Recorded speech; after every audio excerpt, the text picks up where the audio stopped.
Hello guys, welcome to cool and creative education. हम कर रहे थे बीए फोर्थ सेम का 12th चैप्टर मैक्रो इकोनॉमिक्स का फॉरेन एक्सचेंज, जिसकी कई वीडियो बना दी गई हैं जो कि बहुत ही अच्छे से समझाया गया है। आज हम इस वीडियो में करेंगे। इससे पहली वाली वीडियो में हमने किया था merit and demerit of fixed and flexible exchange rate का, ठीक है, जो बहुत ही अच्छे से समझाया है। वो वीडियो नहीं देखी तो पहले वो देखो, तब यहाँ पर आना है, ठीक है। तो इस वीडियो में हम क्या करेंगे कि हम कैसे डिटरमाइन करेंगे जो फिक्स्ड रेट ऑफ एक्सचेंज और फ्लेक्सिबल एक्सचेंज है उनका इक्विलिब्रियम। तो दैट इज़ इम्पोर्टेंट, ठीक है। तो सिंपली आपको पता होना चाहिए कि फिक्स्ड एक्सचेंज रेट क्या है, फ्लेक्सिबल एक्सचेंज रेट क्या है। तो फ्लेक्सिबल एक्सचेंज रेट जो कि सप्लाई एंड डिमांड फोर्सेस के द्वारा डिटरमाइन किया जाता है in the foreign exchange market में। लेकिन जो फिक्स्ड एक्सचेंज रेट होता है हमारा, जो कि फिक्स्ड एक्सचेंज रेट है, वो केवल हमारी जो गवर्नमेंट है उसके द्वारा डिटरमाइन किया जाता है, ठीक है।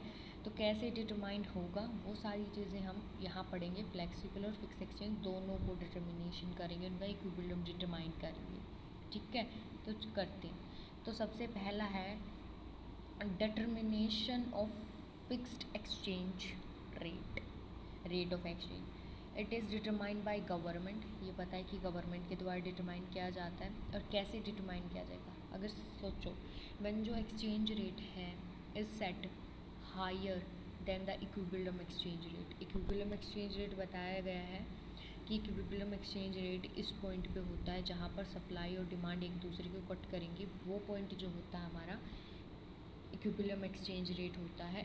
तो जो इक्विलिब्रियम एक्सचेंज रेट है, अगर हमारा जो एक्सचेंज रेट है अगर उससे ऊपर हो, उससे हाई हो, तो क्या होगा। जैसे अगर मान के चलो, अगर जैसे यूएसए का $1 पहले तो 50 रुपये में मिलता था, लेकिन अगर वो हाई रख दिया जाता है तो अब वो हम कहें तो 70 में मिल रहा है, तो उससे हम क्या कहेंगे कि जब हमारा exchange rate set higher than the equilibrium exchange rate. Equilibrium exchange rate ये है क्योंकि यहाँ पर ये गवर्नमेंट के द्वारा सेट किया गया है। लेकिन अगर वो हायर हो, अगर वो 70 हो जाए, तो कैसे हमारा जो इक्विलिब्रियम है वो डिटरमाइन किया जाएगा। तो उसका डायग्राम हम ड्रॉ करेंगे। तो वो कुछ इस टाइप से होगा, जैसे कि आप मान के चलो, आपको पता है कि यहाँ पर एक्सचेंज रेट आता है, यहाँ पर सप्लाई एंड डिमांड ये दिखा रखी है। ये एक पॉइंट है और ये एक पॉइंट है, ये आर है और ये आप पॉइंट लगाओ। ये हमारी होती है सप्लाई फॉरेन एक्सचेंज की, ये होता है हमारा डिमांड फॉरेन एक्सचेंज का। ये तो पता ही होगा, डाउनवर्ड स्लोपिंग हमारा डिमांड होता है और अपवर्ड स्लोपिंग हमारा सप्लाई होता है। यहाँ पर जो डिमांड है और जो सप्लाई है वो किस उस पे है, जब हमारी $1 कितने के बराबर है, 50 के बराबर। लेकिन अब कहा गया है कि अगर $1 हाई मतलब कि 60 रख दी जाए, जो एक्सचेंज रेट है वो सेट हाई कर दिया जाए। यहाँ पर 50 है, अब वो 60 कर देंगे, तो 60 करेंगे तो ये R1 हो जाएगा।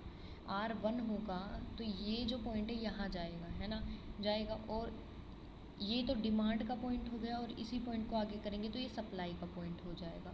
तो ऐसे इक्विलिब्रियम यहाँ पर डिटरमाइन होगा। लेकिन जो हमारा एक्सचेंज रेट जो होता है वो आपको पता होना चाहिए, जहाँ पर supply of $US equal demand for $US, वहाँ पर होगा। वो कहाँ है, ये है, ई यहाँ है। लेकिन यहाँ पर बस कहा गया है कि दो सिचुएशन निकाली गई हैं कि अगर एक्सचेंज रेट हायर रख दिया जाए, 50 से 60 कर दिया जाए, तो क्या होगा। तो वो ये होगा, अगर दोबारा देखें इस चीज़ को तो कुछ ऐसे ये है। यहाँ पर रेट ऑफ एक्सचेंज आएगा, यहाँ पर सप्लाई। इस पॉइंट पे हमारा supply of foreign exchange and demand for foreign exchange equal होगा, ये हमारा ई पॉइंट होगा। अगर कहें कि एक्सचेंज रेट हाई रख दिया जाए तो वो कुछ इस टाइप बनेगा यहाँ पर, और ये जो पॉइंट है और ये जो पॉइंट है, ये ए और बी। इस पॉइंट को कहा जाएगा कि जब एक्सचेंज रेट सेट हायर हो देन द इक्विलिब्रियम एक्सचेंज। तो ये डायग्राम ऐसे बनेगा कुछ, ठीक है, समझ आया, जो बना के मैंने दिखा ही रखा है पहले ही। तो देख लो कि कैसे बना रखा है। ये तो मैंने अब आपको रफली समझाया। देखो यहाँ पर एक सप्लाई एंड डिमांड और यहाँ पर एक्सचेंज रेट लिखोगे कि जो रुपी रेशो यूएस डॉलर, ठीक है।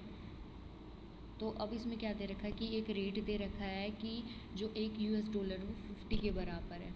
उस पॉइंट पे ये गया हमारा सप्लाई और ये गया हमारा डिमांड, और इस पॉइंट को हम इक्विलिब्रियम कहेंगे, जहाँ पर एक्सचेंज रेट जो होगा क्या होगा, सप्लाई और फॉरेन एक्सचेंज इक्वल होगी डिमांड, जहाँ पर एस इक्वल होगी डी के बराबर। अगर वो हाइयर रख दिया जाए, मतलब 60 कर दिया जाए, तो वो कुछ पॉइंट ऐसे बनेंगे, पी एन क्यू पॉइंट बनेगा हमारा। तो मे बी फिक्स आपको समझ आ गया होगा कि अगर हमारा एक्सचेंज रेट हाइयर हो तो जो फिक्स एक्सचेंज रेट है उसमें हम इक्विलिब्रियम को कैसे डिटरमाइन करेंगे, एक सिचुएशन दिखा दी। और अगर आपको लोअर कह दे तो आप नीचे शो कर दोगे इसे। क्या, अगर आपको कह दे कि जब when exchange rate is set lower than exchange equilibrium exchange rate, तो तब आपको ये जो R1 को नीचे शो करना है, और ये जो पॉइंट है और जो हमारा ये दूसरा पॉइंट है इस पे बनेगा, ठीक है। अब आते हैं वही कि अगर वो लोअर हो तो अब क्या करोगे, ठीक है। तो अब है कि when exchange rate is set lower than equilibrium exchange rate, तो आपको सिंपली इक्विलिब्रियम तो आपको पता होगा एस इक्वल टी, तो आपको सिंपली नीचे बनाना है कि जब एक यूएस डॉलर 50 के बराबर तो अब 40 के बराबर हो, तो वो पॉइंट आपको नीचे शो करने हैं। यहाँ पर सप्लाई और डिमांड है, एक्सचेंज रेट शो होगा। अब उसके बाद क्या इन्होंने शो किया है कि through the value of domestic currency Indian rupee has been, अगर डीवैल्यूएशन एंड रीवैल्यूएशन आपको पता होना चाहिए क्या होता है, आपसे पूछा जा सकता है। जब भी जो वैल्यू होती है डोमेस्टिक करेंसी की, अगर हम क्या कर दें, लोअर कर दें, कम कर दें बाय द गवर्नमेंट, तो उसे डीवैल्यूएशन कहा जाता है। और रीवैल्यूएशन क्या होता है कि जब हम उस वैल्यू को, डोमेस्टिक करेंसी की वैल्यू को राइज कर दे, बढ़ा देते हैं बाय द गवर्नमेंट, तो उसे रीवैल्यूएशन कहा जाता है। क्लियर। तो फिक्स एक्सचेंज रेट का तो आपको पता चलेगा कि क्या है और कैसे उसका इक्विलिब्रियम डिटरमाइन होगा, और दो सिचुएशन आपको पता चलेगा। अब आ जाता हमारा determination of flexible rate of exchange. तो जो फ्लेक्सिबल एक्सचेंज रेट है is not determined by government, ये जो है ये गवर्नमेंट के द्वारा फिक्स नहीं किया जाता, ठीक है। ये जो है डिटरमाइन किया जाता है बाय द डिमांड, जहाँ पर डिमांड और सप्लाई इक्वल हो, demand for and supply of different currency in the foreign exchange market, तब हम फ्लेक्सिबल एक्सचेंज रेट को डिटरमाइन करते हैं। दूसरे अगर वर्डों में कहा जाए तो ये डिटरमाइन किया जाता है बाय द मार्केट फोर्स के द्वारा, ठीक है। इन अदर वर्ड्स जो ये है, ये क्या किया जाता है, ये डिटरमाइन किया जाता है, ये डिटरमाइन किया जाता है बाय द मार्केट फोर्स के द्वारा, ठीक है। ये तो बता ही दिया।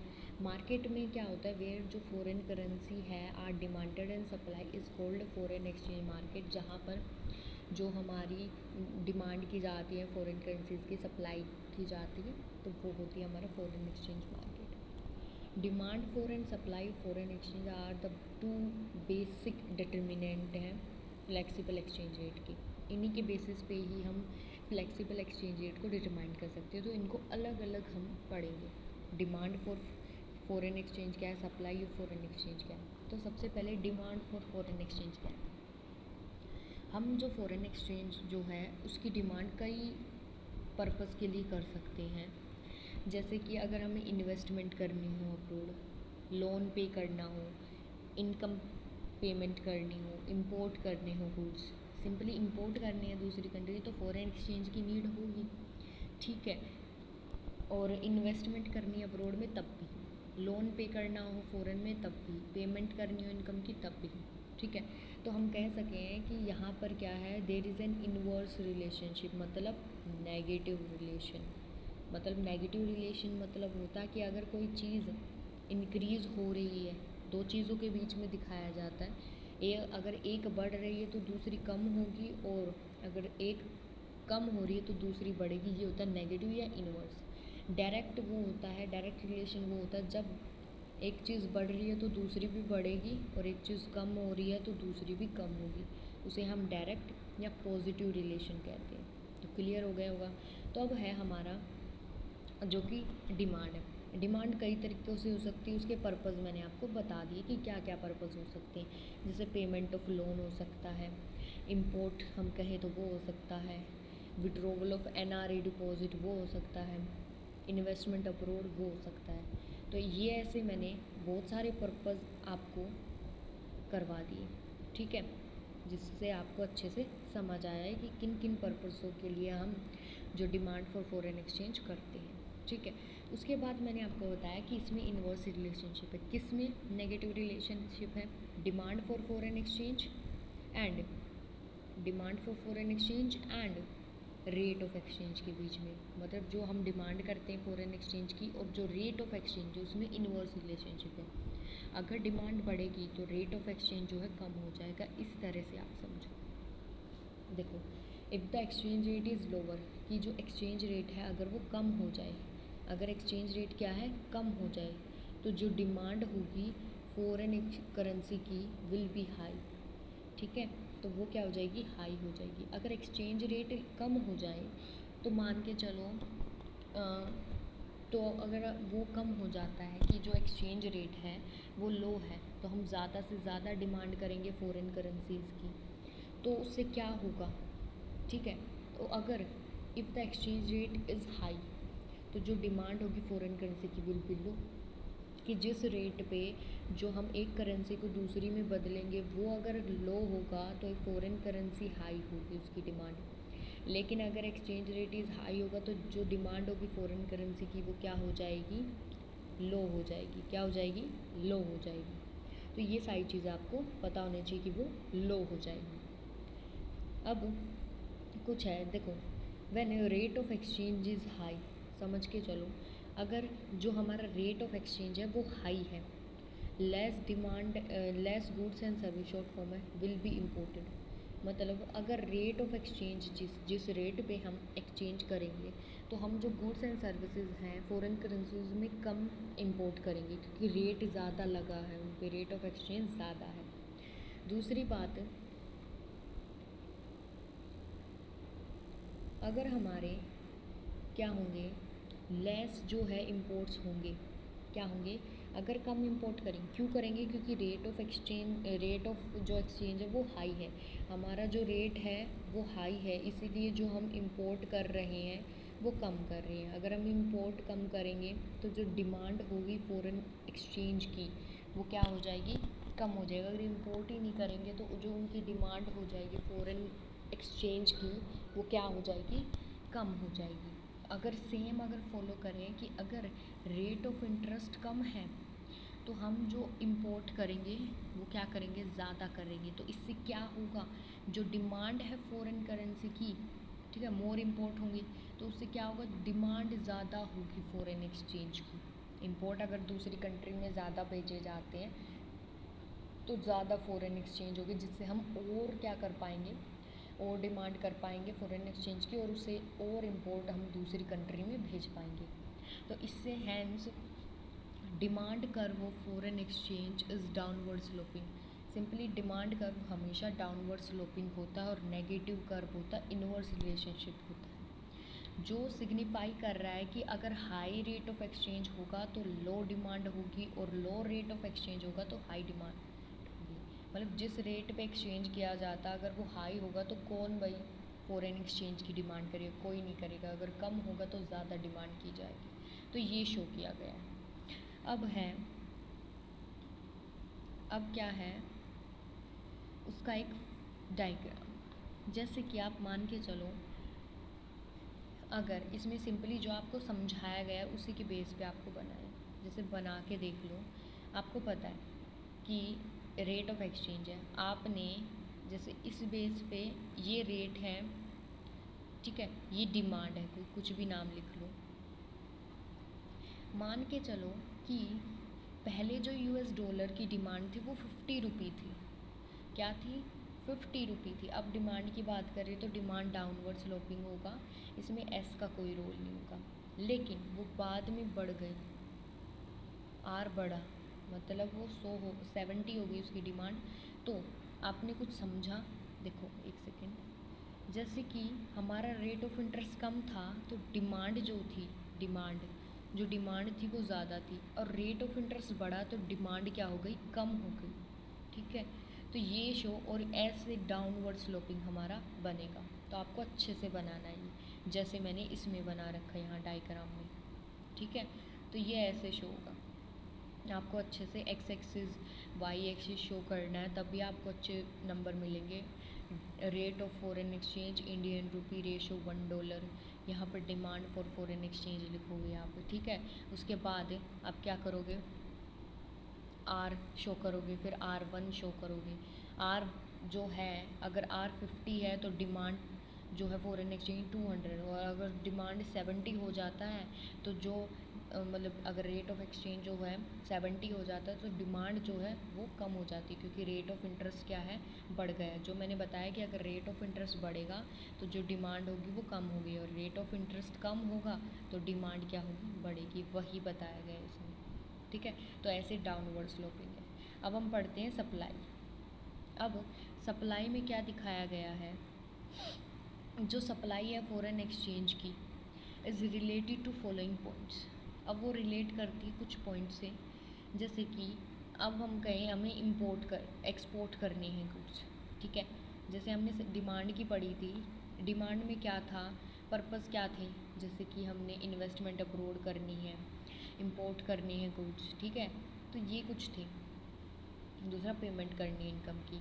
लेकिन जो सप्लाई है, सप्लाई में क्या है, जो एक्सपोर्ट करने हमें, एक्सपोर्ट मतलब दूसरी कोई किसी कंट्री में एक्सपोर्ट करनी है, तो उसके लिए जो सप्लाई ऑफ फॉरेन एक्सचेंज की वो नीड पड़ती है, तो सप्लाई ऑफ फॉरेन एक्सचेंज चाहिए। दूसरा, लोन एंड इन्वेस्टमेंट करनी हो अब्रॉड में, तब हमें क्या चाहिए, सप्लाई ऑफ फॉरेन एक्सचेंज चाहिए। ठीक है, तो अब आगे क्या है, अगला पॉइंट ये है, सप्लाई का ही वो चलेगा कि सप्लाई कर्व जो है वो कैसे बनेगा।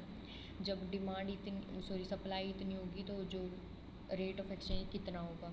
डिमांड का आपका इन्वर्स रिलेशनशिप है नेगेटिव, कि अगर एक बढ़ेगी तो एक कम होगी, तो अगर रेट बढ़ेगा तो डिमांड कम होगी। आप ऐसे समझो, एक पॉइंट याद कर लो बस, इन्वर्स रिलेशनशिप डिमांड की और रेट ऑफ इंटरेस्ट की इन्वर्स है। ठीक है, उस दूसरी तरफ जो सप्लाई की पॉजिटिव रिलेशनशिप है, मतलब डायरेक्ट, अगर सप्लाई बढ़ेगी तो रेट ऑफ इंटरेस्ट बढ़ेगा। ऐसी जो क्या है हमारी है, देखते हैं क्या बताया गया है। देखो इसमें क्या बताया गया है कि अदर थिंग रिमेन कांस्टेंट, हर जो इसके अलावा हर चीज़ कांस्टेंट है, लेकिन जो सप्लाई है फॉरेन एक्सचेंज की is positive related to the rate of foreign exchange. Positive related मतलब डायरेक्ट, अगर रेट ऑफ इंटरेस्ट बढ़ेगा तो जो सप्लाई होगी वो भी बढ़ेगी, अगर रेट ऑफ इंटरेस्ट कम है तो सप्लाई भी कम होगी। ठीक है, तो कैसे कम होगी वो समझना है। डायग्राम इसी पर ही शो होता है, कि इसी पे ही दिखाया जाता है कि क्या है। पॉजिटिव है, अब पहले डायग्राम देख लो। पॉजिटिव, अगर रेट ऑफ इंटरेस्ट कम है तो क्या हुआ, कम हुई सप्लाई। अगर रेट ऑफ इंटरेस्ट ज़्यादा है तो ज़्यादा हुई सप्लाई, और ये अपवर्ड स्लोप होगा, ध्यान रखना। कैसा स्लोप होगा, अपवर्ड स्लोप होगा। इस चीज़ को ध्यान रखना, क्योंकि ये पॉजिटिव रिलेशनशिप है between supply of foreign exchange and rate of exchange के बीच में। इसमें क्या बताया गया है कि higher rate of foreign exchange higher the supply of foreign exchange, lower the rate of foreign exchange lower the supply of foreign exchange. ये क्या शो करना है, पॉजिटिव अपवर्ड स्लोपिंग कर्व को शो कर रहा है और पॉजिटिव रिलेशन शो कर रहा है। बस यही है इसमें, और कुछ नहीं है। दूसरी बात कि इक्विलिब्रियम रेट हम कैसे फाइंड आउट करेंगे। इक्विलिब्रियम रेट मैंने डिटरमाइन करना बता रखी है कि जहाँ पर डिमांड इक्वल होगी सप्लाई के, वो होगा हमारा demand for foreign currency equal supply of foreign currency, अगर इक्वल होंगे वहाँ पर इक्विलिब्रियम डिटरमाइन होगा। कुछ ऐसे कर्व बनेगा उसका, ये इस पॉइंट पे हमारा ये पॉइंट होगा ये। ठीक है, तो इसमें क्या है कि जो इक्विलिब्रियम रेट ऑफ एक्सचेंज है, जिसको हम पार रेट ऑफ एक्सचेंज भी कहते हैं, ये डिटरमाइन किया जाता है when supply of foreign exchange equal हो डिमांड फॉर फॉरेन एक्सचेंज की। कैसे इक्वल हो वो भी देखते हैं, कैसे। इसका थोड़ा सा डिफ़िकल्ट नहीं है, मतलब फिर भी आपको लगे तो बताना। ठीक है, तो ये कुछ पॉइंट भी बताए गए हैं इसमें, तो आपको पता होना चाहिए कि क्या है। तो हमारा एक सेकेंड,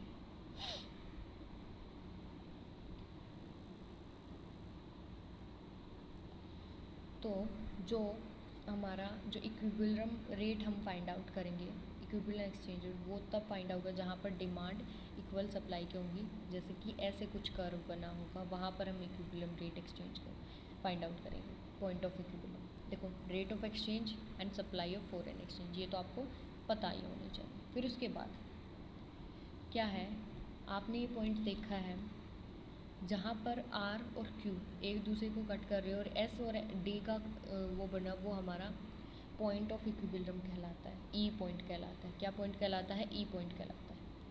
लेकिन अगर हमारा रेट ऑफ इंटरेस्ट बढ़ जाता है, अगर सप्लाई के अकॉर्डिंग अगर हम पढ़ें तो अगर उसमें पॉजिटिव रिलेशन है, सप्लाई में कैसा रिलेशन है? पॉजिटिव रिलेशन है। अगर हमारा रेट ऑफ इंटरेस्ट बढ़ेगा तो सप्लाई भी बढ़ेगी। तो सप्लाई का जो कर्व है, अगर रेट ऑफ इंटरेस्ट बढ़ रहा है तो जो सप्लाई में भी जो हमारी सप्लाई है वो भी बढ़ रही है, इस पॉइंट पे बढ़ रही है। लेकिन अगर हम बात करें डिमांड की, तो जो डिमांड है वो नेगेटिव रिलेशनशिप शो कर रही है। तो अगर रेट ऑफ इंटरेस्ट बढ़ेगा, अगर रेट ऑफ इंटरेस्ट बढ़ेगा तो जो डिमांड होगी वो कम होगी। तो इस डिमांड वाली लाइन पे ये ऐसे बनेगी, शो करेगी, क्योंकि कम हो रही है। ठीक है। उसके बाद इसमें एक और पॉइंट है कि अगर जो हमारा डिमांड, अगर हम रेट ऑफ इंटरेस्ट कम कर देते हैं तो जो सप्लाई है वो भी कम हो जाएगी, और रेट अगर हम डिमांड के अकॉर्डिंग बढ़े तो वो ज़्यादा हो जाएगी। ये तो आपको समझाया, तो वही आपको यहाँ पर शो करना है अच्छे से, डिमांड एंड सप्लाई का जो मैंने समझाया फिक्स्ड एंड जो फ्लेक्सिबल में, वही आपको दिखाना है यहाँ पे। और दूसरा, आप इसके बारे में कुछ पॉइंट लिख सकते हो कि जो इक्विलिब्रियम एक्सचेंज रेट है वो कहाँ है। इक्विलिब्रियम एक्सचेंज रेट OR है, ये जो हमारा ये जो पॉइंट है ये, और इसके अंदर ये O और ये OR, ये जो पॉइंट है ये हमारा इक्विलिब्रियम एक्सचेंज रेट शो कर रहा है। किस लाइन पे? वो भी इस पॉइंट पे, ये वाली लाइन, ये ऐसे बन के ऐसे बना है, और इसी को ही हम इक्विलिब्रियम एक्सचेंज रेट कहते हैं। इसको हम इक्विलिब्रियम एक्सचेंज रेट कहते हैं। तो इसीलिए जो इक्विलिब्रियम एक्सचेंज रेट है वो हमारा क्या है? OR है। दूसरा, जो equilibrium quantity of foreign exchange है वो क्या है? सप्लाई, हम कहें तो supply and demand of foreign exchange क्या है? ये वाली लाइन है। कौन सी? ये। कौन सी लाइन है? ये वाली लाइन है। ठीक है। उसके बाद हमारा जो SF है, जो हमारा ये है, जो ये हमारा SF है, ये क्या शो कर रहा है? SF शो कर रहा है सप्लाई ऑफ फॉरेन एक्सचेंज, और ये क्या है? पॉजिटिव, एक सेकेंड, ये क्या है? पॉजिटिव रिलेशनशिप शो करता है between the supply of foreign exchange and rate of interest का। दूसरा, DF जो है हमारा, ये जो DF है ये शो कर रहा है हमें डिमांड फॉर फॉरेन करेंसी, जिसका नेगेटिव रिलेशनशिप है between the rate of exchange के साथ। ई जो पॉइंट है हमारा, वो पॉइंट ऑफ इक्विलिब्रियम है, जहाँ पर जो सप्लाई एंड डिमांड कर्व है एक दूसरे को कट कर रहे हैं, और वही ई पॉइंट कहलाता है। ठीक है। तो अच्छे से समझ आ गया होगा कि हमारा जो डिटर्मिनेशन है इक्विलिब्रियम रेट, वो फिक्स्ड फ्लेक्सिबल दोनों में, और एक इक्विलिब्रियम रेट पॉइंट कहाँ है, तो वो आ गया होगा अच्छे से, है ना। तो अच्छी लगे वीडियो प्लीज़ लाइक कर देना। Thank you and have a nice day.